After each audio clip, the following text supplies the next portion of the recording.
So if you're going through the Cavs, the next team on my list is the Clippers. Now, the Clippers did the game against the Lakers. Shout out to them, but like that don't really mean anything. They came into the season, people believe them to be contenders. And right now, they're the 13th seed in the Western Conference with a 7-21 record. But like I mentioned, one game streak. Shout out to the LA Clippers. This has been the season from hell. I think it's Ben Simmons that always says there's one team that's a season for hell every single year in every single sport. Undoubtedly has to be this team. From the offseason, where you had the aspiration things, from the regular season, where they started off so very poor, to them sending Chris Paul home. And I feel like every 3 days, it's a new piece to that story. Oh, it's Chris Paul threw a Halloween party and nobody showed up. He threw a Halloween party and nobody showed up. I swear to you, bro.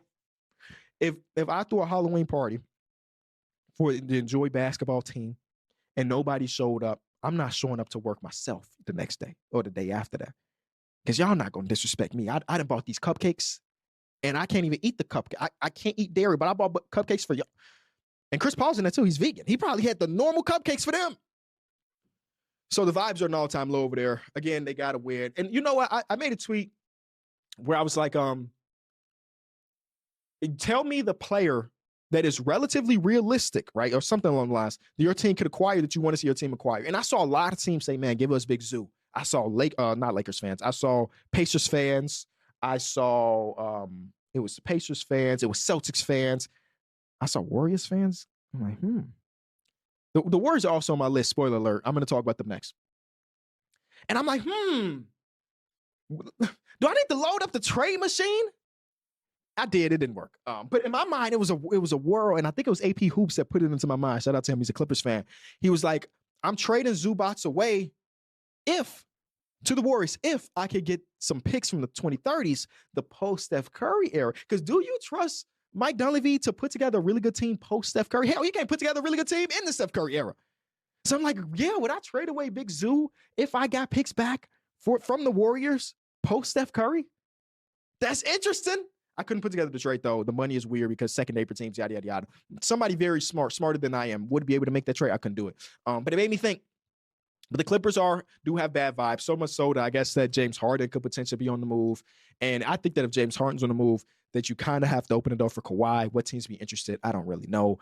That's one of my sneaky, he's traded out of nowhere type of guys, Kawhi Leonard. And the team that made the most sense to me on paper, and again, this is literally just on paper, would be a team like the one-seeded Detroit Pistons. I mentioned how their lack of offense outside of Kate Cunningham could be scary to me come postseason.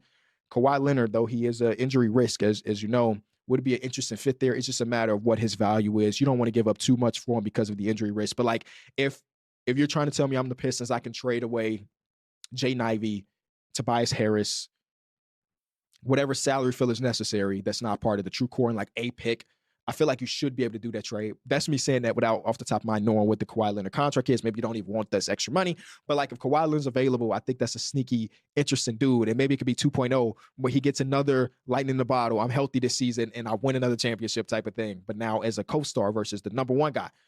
Anyway, Clippers, bad vibes, bad vibes, bad vibes.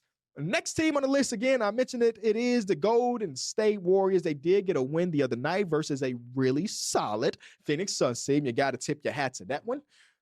Can I think I've said this before. Draymond Green, when it comes to the basketball player, I especially in his prime. Let's talk about the prime. I thoroughly enjoyed Draymond Green as a ball player. Even now, he gives you those moments of brilliance on defense and even on offense as a passer and so on. I feel as though the on-court product has not been worth the other antics. And I'll just leave it at that. He's past the prime thing. The other day I watched him play a game. He had 8 goddamn turnovers. I'm like, Draymond, bro, I know this what you do. You try to make the tough pass because the tough pass can lead to a nice bucket. But at some point, the offense in itself, the whole Warriors offense, cannot account for all of the turnovers. Back in the Steph Curry prime, when they had all of these dudes between Klay Thompson and Steph Curry, even when you add in Kevin Durant, you can offset having a lot of turnovers because the offense was so damn good in the possessions where you did not turn the ball over. Now we're at the point now, the game they lost the other night, I'm off the top of my mind, I cannot remember who it was against. It was a game where they lost like 98-99 or something. It was something like that, really low scoring game. In that game, the opposing team had 30 points off turnovers. 30. A third of that team's points came because you couldn't protect the ball. I'm not talking Draymond. I'm just talking team in general. And I can't help to, every time I look at this Warriors team and I talk about the Warriors, to bring up the fact that Steph Curry said, I don't want my career to end in Kobe's way, where Kobe was still really good, but on bad teams. And we just watched it because it was Kobe. I want to stay competitive. And this team is not that. They're even with their win last night, they're still below 500. This is a sub 500 team. That's nuts to me, man. The vibes cannot be high over there. And though Jimmy Butler has put together a couple games as of recent, I love me some Jimmy Butler. He's one of my 10 favorite players of all time. Like, it's not even, he's in that top 10. He may be in the top 5, if I'm being honest with you. There are so many times where I watch Jimmy and I say, bro, please just go. Do it. Stop passing out of the, if you're going to get the post touch, stop passing out of the post touch. That's a small on you. Go to work. The games where you end up with 11 shots total, and let's say 13 shots because he got to the foul line 3 different times. It's just not enough for what the team needs. And don't get me started on the young guys that's young and not showing no promise. Will Richard came into the game yesterday and gave them a little 20 ball in 19 minutes. He looked better than all of the other real young prospects they've been invested in combined. Will Richard or Pods, who would you rather have? Damn it, I think a lot of people probably say Will Richard, and he was just getting DMPs for whatever reason, Steve Kerr. I'm so confused. The vibes cannot be high over there. 2 more teams. I feel bad for picking on this team because I think there's only been 1 year of my life where this team has had good vibes. The Sacramento Kings. They are now the 15th seed in the conference, but maybe low-key by design. They do own their own first-round pick this season, so hey, they might get A.J. DeMonta, Cam Booz, or the other Peterson guy. But no, the vibes are pretty low over there. The only saving grace is that a few of their younger guys have looked really good, like Maxime Reynard, and then the other big fella, Caldwell. Has he looked good on the court? Couldn't tell you. I just know I got 1,000 gifts of him being hype after getting fouled. Enough. Somebody that plays with passion? Enough. Sign me up for this team.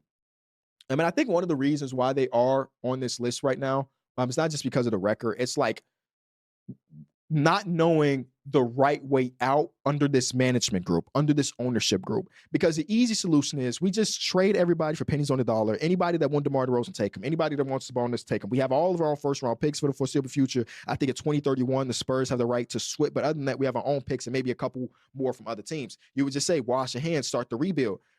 But I don't know if I can trust this front office and this ownership group to successfully do a rebuild. The one time they successfully did a rebuild, it only lasted 1 season, and they traded away De'Aaron Fox for nothing. So I think that in order for fans to really feel good, I think Vivek has to sell the goddamn team. How many times can your team be the laughing stock of the NBA before you recognize, like, yeah, maybe this ownership stuff not for me? You already got the bag. Just get out of it. Just get out of it. You can still be a Kings super fan and maybe even still be involved as Mark Cuban without being a majority owner of the team. Vivek has to sell, bro. He has to sell. And he never will, I don't think. That's the unfortunate part for Kings fans. And last one, when it comes to the vibes being low, is the Milwaukee Bucks. The Milwaukee Bucks at this moment in time are 3-10 or 3-7 in the last 10, 2-game losing streak. One of these games they put up 60 or 80 points against a really, really bad team. I forget. It was a bad team. Just trust me when I tell you that. They put up 80 points. And them having bad vibes, it's definitely on court stuff as well. But it's so many rumors circulating their guy that it's, they put up 82 points against the Nets. That's what it was. When you have so many rumors around your guy, the best player in your franchise history, it's hard to have good vibes, right? Whether the rumors are true, whether it's just a Shams thing, whether it's just a Giannis thing, regardless, it's impossible for you to load up a Milwaukee Bucks game without that being in the back of your head as a Bucks fan. Will we get to see our best guy be here for the next 3 years or so?